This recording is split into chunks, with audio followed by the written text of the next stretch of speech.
Good morning, everybody. It's a beautiful morning. It is so quiet out here.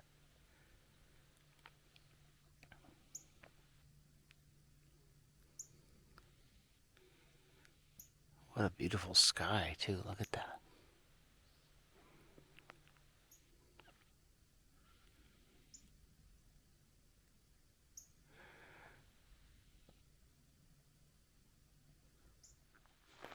This looks like it may have been a spot to park a trailer at one time.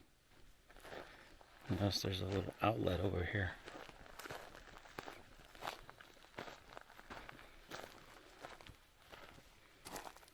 Or an old electrical box, maybe.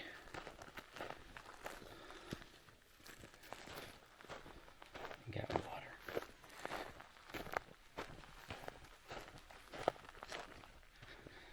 Wow, I wonder what was here at one time. Maybe they had another house here. Or another structure of some sort.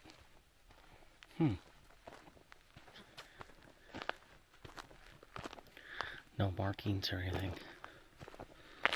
Let's see if I can peek in the window. It's probably just empty.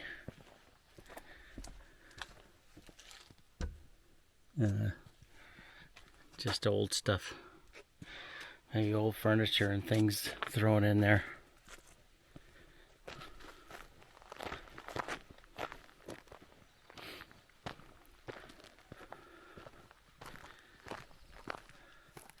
There you go.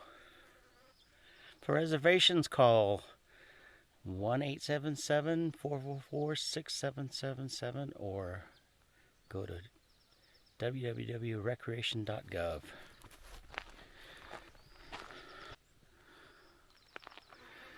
Just pretty out here.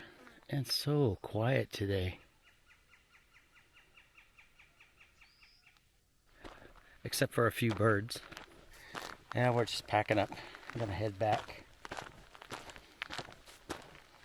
There's a couple of these cabins I've been finding all throughout Arizona anyway that are old, maybe for like firefighter cabins, forest for the forestry service and stuff, that were built back in the 30s and early 40s by the CCC. And this happens to be one of them. But they built these out here as part of when they were building the parks, and it was just one of the projects. They had so many projects that they did. The CCC had thousands and thousands of projects.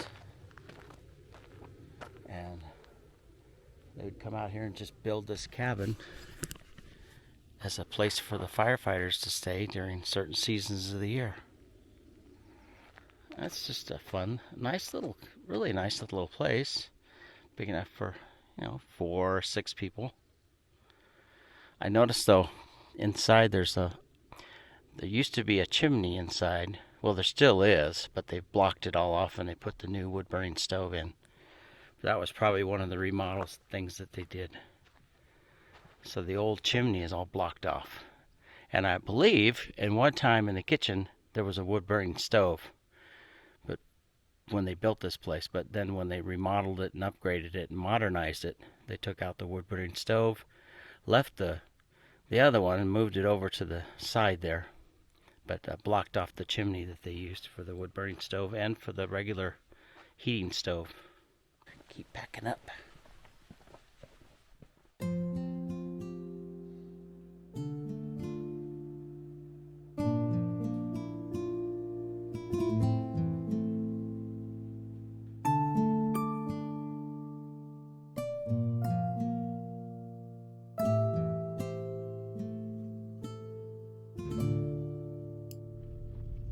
By the way, if you think you're interested in Sycamore Cabin and renting this out, I'll put links down below in the description so you can check it out on the recreation.gov website.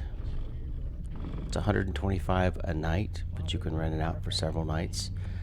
And technically it says on the brochure you can sleep 6, but I see ways that you could sleep a few more. There's a futon in there. I didn't even count that in. check it out. It's a nice place.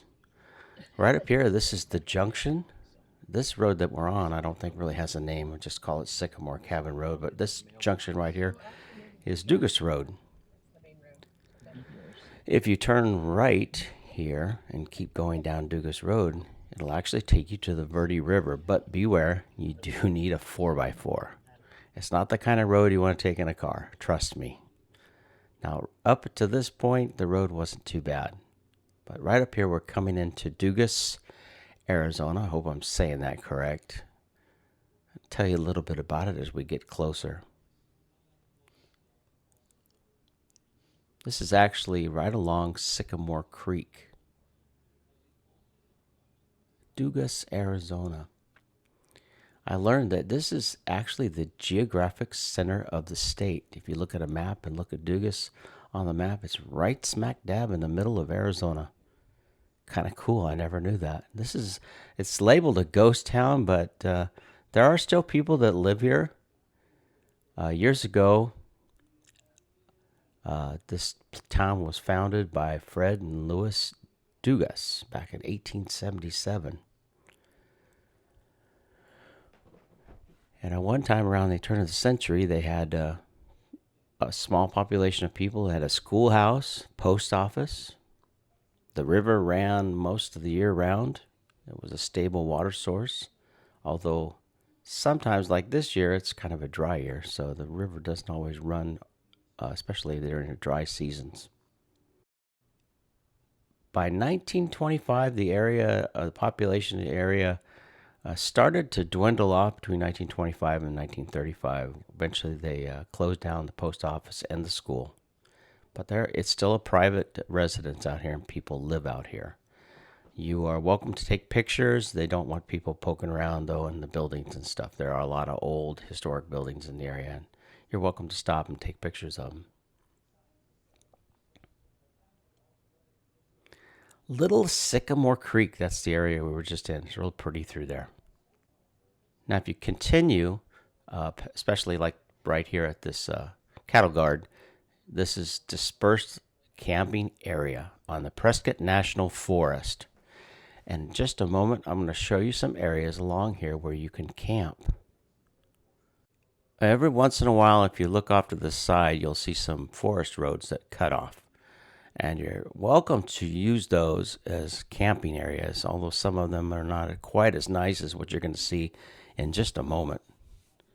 As we get a little farther down the road, there are some nice areas up here. And surprisingly, this weekend was kind of a warm weekend for October, but as I'm doing the video right now, we're going to have a weekend coming up where it's going to really cool down. This will be a beautiful area to come to. It's about 4,000 feet. We're going right now through what's called Little Ash Creek. And there's a place here called Yellow Jacket Creek. I didn't like the name of that. I just have a bad feeling that maybe it's named that for a reason. Now, one of these bridges here crosses over the Horner Gulch area. Little Ash Creek and then Yellow Jacket Creek are all kind of in the same area. But there's a really nice little camping area right here we'll show you. Hang on, just watch.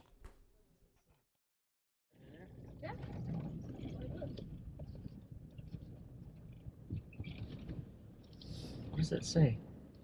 Site restoration. Oh, site restoration. Okay. This is kind of interesting.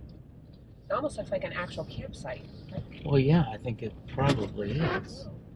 Oops. Would you have to reserve or pay? Or is it No. free? 14-day stay limit. Okay, it doesn't have a name. Other than this is Yellow Jacket Creek, Horner Gulch. On my map is what it says. Okay. Horner Gulch.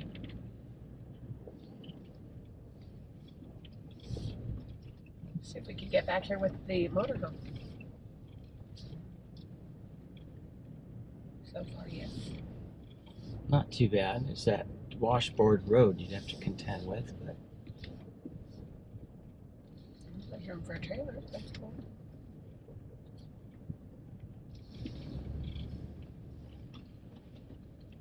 Beautiful little spots, though. Yeah. Shade. Somebody was in there, I think, yesterday. Get back in right there with the RV. That would be nice. Yep. Do we have a signal? Let me see. I got one bar. I have SOS.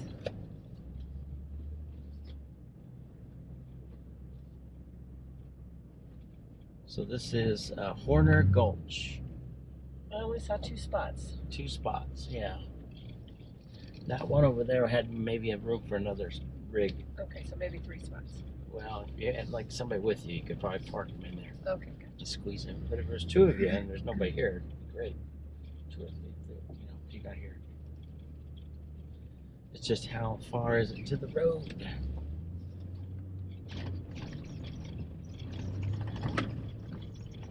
Well, not that far. That was a nice area. I really think that's a nice campground. It is about, I've measured it, it's about 1.5 miles from the paved road that you're going to see in a little bit to where you turn off for the Horner Gulch camping area. There's no name for that area right there, but there's at least 2 or 3 spots available there. And it looks like they're trying to fix it up, so just keep it in mind. It's kind of a nice little area to get to, about 4,000 feet.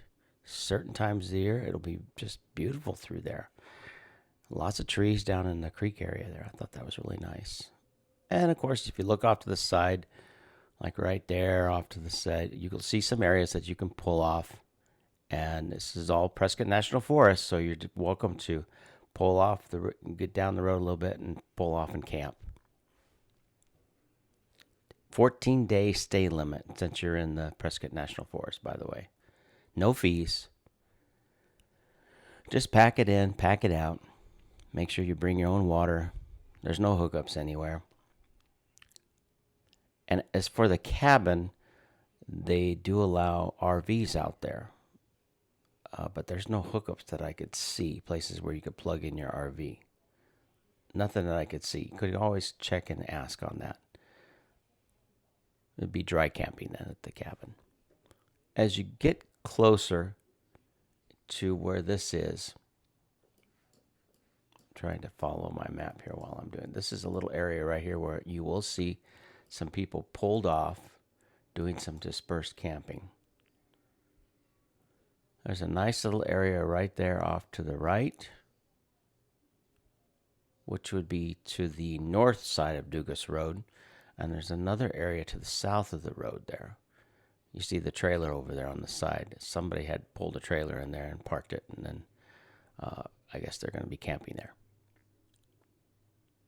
And straight ahead is the I-17, not too far away, about 2.5, maybe 2 miles.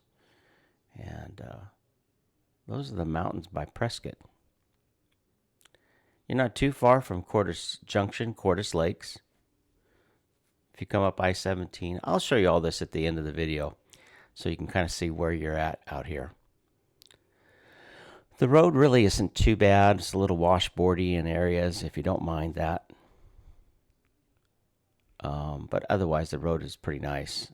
We didn't go past the cabin area there on Dugas Road. So I've never been down that road. I've had friends that have gone all the way to the Verde River on ATVs and stuff. So you just got to know where you're going. And here's where it turns to. So it's about 1.5 miles.